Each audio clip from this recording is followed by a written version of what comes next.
नमस्कार मित्रांनो, हे व्हिडिओ बनवण्याचं कारण एकच आहे की मी मार्केटमध्ये काही ॲनालिसिस केलं आणि ते ॲनालिसिस केल्यावर मला काही गोष्टी अशा जाणवल्या की जवळपास मार्केट इथून बँक निफ्टी जर धरली तर बँक निफ्टी ही जवळपास 6 ते 7 हजार पॉईंट डाऊन जाऊ शकते आणि निफ्टी 3.5 ते 4 हजार.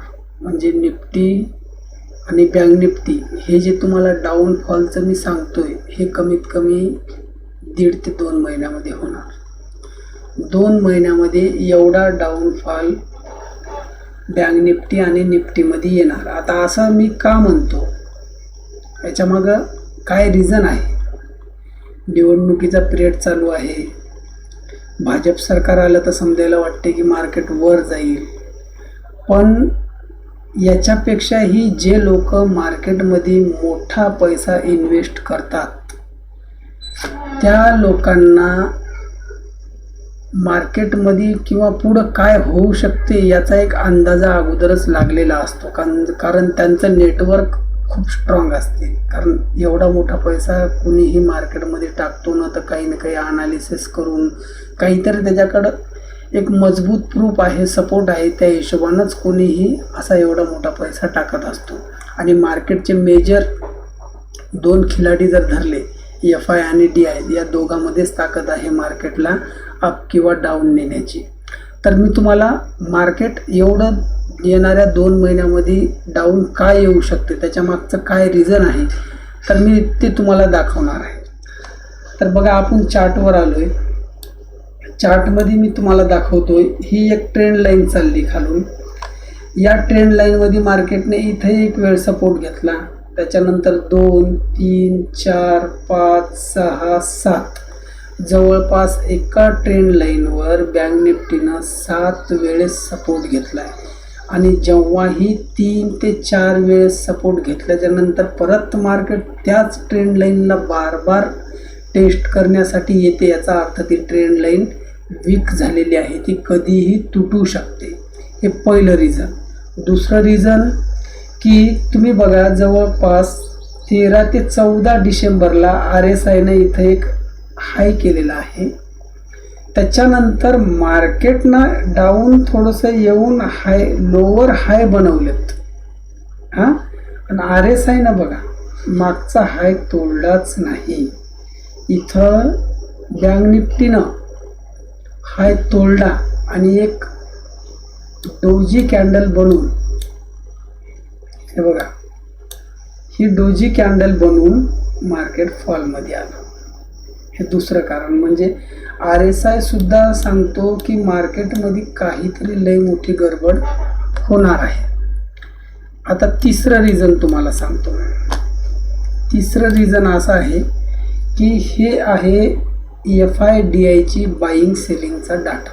म्हणजे यांनी येणाऱ्या मागच्या 4 ते 5 महिन्यामध्ये किती प्रमाणामध्ये माल विकला आणि किती माल विकत घेतला, म्हणजे शेअर्स किती घेतले आणि किती विकले, हे त्याचा डाटा आहे. तर तुम्ही इथं चेक करा, जानेवारी महिन्यामध्ये जवळपास 35,977 करोडची सेलिंग झालेली आहे. फेब्रुवारीमध्ये 15,962 करोडची सेलिंग झाली आणि एप्रिलमध्ये 35,692 करोडची. आणि आता हा मे महिना अजून संपला नाही आहे, अजून जवळपास 8-10 दिवस बाकी होता. तरीसुद्धा त्या 8-10 दिवस बाकी असताना सुद्धा 35,625 कोटीची सेलिंग झाली. तर आता हे एवढी मोठी जे सेलिंग येणार आहे जानेवारी महिन्यापासून मे महिन्यापर्यंत झाली, तर या सेलिंगला जर कॅल्क्युलेशन केलं तर ही सेलिंग जवळपास 1,21,000 करोडची सेलिंग आहे. ही का अमाऊंट, म्हणजे ही जी अमाऊंट आहे ही काही छोटी अमाऊंट नाही आहे. त्याच्यासाठी मार्केटमध्ये काहीतरी गडबड होणार हे निश्चित आहे. कारण ज्यांनी बी एवढी मोठी इन्व्हेस्टमेंट केलेली आहे, ही इन्व्हेस्टमेंट मागच्या 4 वर्षापूर्वी, 5 वर्षापूर्वी, 3 वर्षापूर्वी केलेली असू शकते. आणि जर खरंच आपल्या मार्केटमध्ये ग्रोथ आहे आणि पुढं अजून बी ही ग्रोथ अशीच सस्टेन राहणार, तर मग या लोकांनी ही एवढी मोठी प्रॉफिट बुकिंग केली नसती. मेन म्हणजे एवढा मोठा पैसा काढला नसता. यांना कुठं ना कुठंतरी काहीतरी डाऊट आहे, काहीतरी विकनेस मार्केटमध्ये, काहीतरी अशी न्यूज, काहीतरी गोष्टी यांनी अनालिसिस केलेल्या आहे. त्यांना काहीतरी असा डाटा आहे यांच्याजवळ की त्याच्यानुसार यांना मार्केट इथून वर जाईल याची गॅरंटी कमी आहे. म्हणून यांनी जवळपास जानेवारी महिन्यापासूनच यांनी यांचे पोर्टफोलिओमधले शेअर विकायला चालू केले आणि आत्तापर्यंत 1,21,00,000ची सेलिंग झालेली आहे. ही अमाऊंट काही कमी नाही आहे आणि हा कोणी सर्वसामान्य इन्व्हेस्टर नाही आहे. हे मोठमोठाले बिग इन्व्हेस्टर होतात आणि बिग इन्व्हेस्टरकडे जेव्हा बी बाईंग होते तर हेवी क्वांटिटीमध्ये बाईंग होते आणि ती बाईंग केल्याच्यानंतर त्यांना जर मार्केटमधून बाहेर बी पडायचं असेल ना, ते काय 1, 2 आणि 3 दिवसामध्ये बाहेर पडू शकत नाही. त्यांना 2 महिने, 3 महिने, 4 महिने बी लागू शकतात. अशा पद्धतीचा त्यांचा व्ह्यू असतो. त्याच्यामुळं तुम्ही चार्टवर पण बघा, जवळपास मार्केटनं इथं हा जो हाय केलेला आहे 48,450चा, 48,500-600चा हाय केला होता इथं.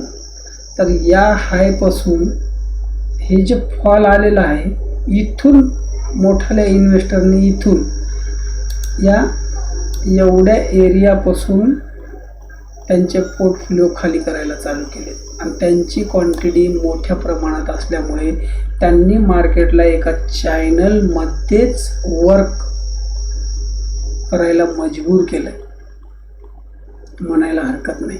कारण त्यांनी टॉपवर आलं सेलिंग केली, टॉपवर आलं सेलिंग केली, टॉपवर आलं सेलिंग केली आणि ही सेलिंग कंटिन्यू. आता ही जे एवढी 1,21,00,000ची ही जी सेलिंग या 5 महिन्यात जे झालेली आहे, अजून ती कंप्लीट आहे. म्हणजे जर त्यांची सेलिंग जर कंप्लीट झाली असेल, त्यांचे पोर्टफोलिओ त्यांनी खाली केले असतील, आता त्यांच्याकडे तेवढ्या स्टॉक नसेल, काही ज्या स्टॉकच्या बाऱ्यात त्यांना भरोसा असेल ते ठेवलेले असतील. पण आता एक तर इलेक्शनचा पिरियड, सर्वांचे नजरा इलेक्शनच्या रिझल्टवर लागलेल्या आहेत. त्याच्यामुळं मार्केटमध्ये काय होऊ शकते तर तुम्हाला सांगतो मी, आणि हा माझा पर्सनल व्ह्यू आहे. तुम्हाला तुमचं काही डिसिजन घ्यायचं असेल तर तुम्ही तुमच्या फायनान्शियल ॲडवायझरला विचारल्याशिवाय काही डिसिजन घेऊ नका. कारण मला जे वाटलं, मला जे दिसलं, मी ज्या गोष्टी अनालिसिस करतो, मला थोडं डाऊटफुल वाटलं म्हणून मी तुमच्यासंग ह्या गोष्टी शेअर केल्या. शेवटी डिसिजन तुमचं राहील.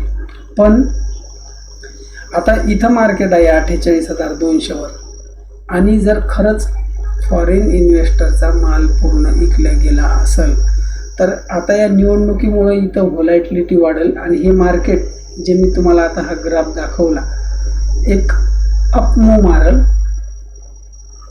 4 ते 5 तारखेपर्यंत आणि इथं मोठ्याल्या इन्व्हेस्टरच्या सेलिंगच्या पोझिशन बनवू शकतात. डेफिनेट सांगतो मी तुम्हाला.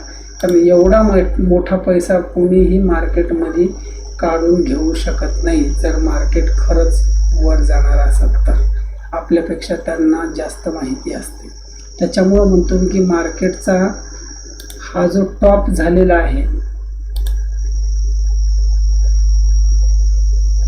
जवळपास 49,970चा, तर इथून अजून जास्तीत जास्त 1,000-1,200 पॉईंटचा एक हाय बनवू शकतो. कारण हे निवडणुकीची हवा आहे, याच्यामध्ये व्हॉलॅटिलिटी वाढणार. 51,200-300 हे मार्केट बँक निफ्टीचा आखरी हाय राहील आणि तो हाय शक्यतो तुटणार नाही. तिथून जे बँक निफ्टी सेलिंग म्हणजे बँक निफ्टीमध्ये सेलिंग जनरेट होईल आणि ती सेलिंग 44,000पर्यंत येऊस्तोवर थांबणार नाही. आता ती सेलिंग 1 दिवसात नाही होणार. हे तुम्हाला जे मी 44,000 आणि 40,000चं जे टार्गेट सांगतोय मी, हे 2 महिन्याचं टार्गेट आहे. 2 महिन्यामध्ये बँक निफ्टी तिथपर्यंत येऊ शकते. या गोष्टी जर चेक केल्या तर, कारण ट्रेंड लाईनवर सुद्धा ही 7वी वेळ आहे की सपोर्ट घेतला आहे. म्हणजे आता ही ट्रेंड लाईन वीक तर झाली, पण आता इथं एक तर मोठ्याला इन्व्हेस्टरचा माल पूर्ण विकला गेला आता फक्त हे काय करणार तर की रिटेल ट्रेडरला दाखवणार की या चॅनलमधून मार्केट बाहेर पडलं हां, आणि इथं भरपूर लोकांची बाईंग होणार रिटेल इन्व्हेस्टरची, आणि ओरिजिनल सेलिंगच्या पोझिशन मोठ्या इन्व्हेस्टरच्या तिथंच बनतील. त्याच्यामुळं माझं पर्सनल मत आहे की कुणीही सध्या मार्केटमध्ये नवीन इन्व्हेस्टमेंट करू नये.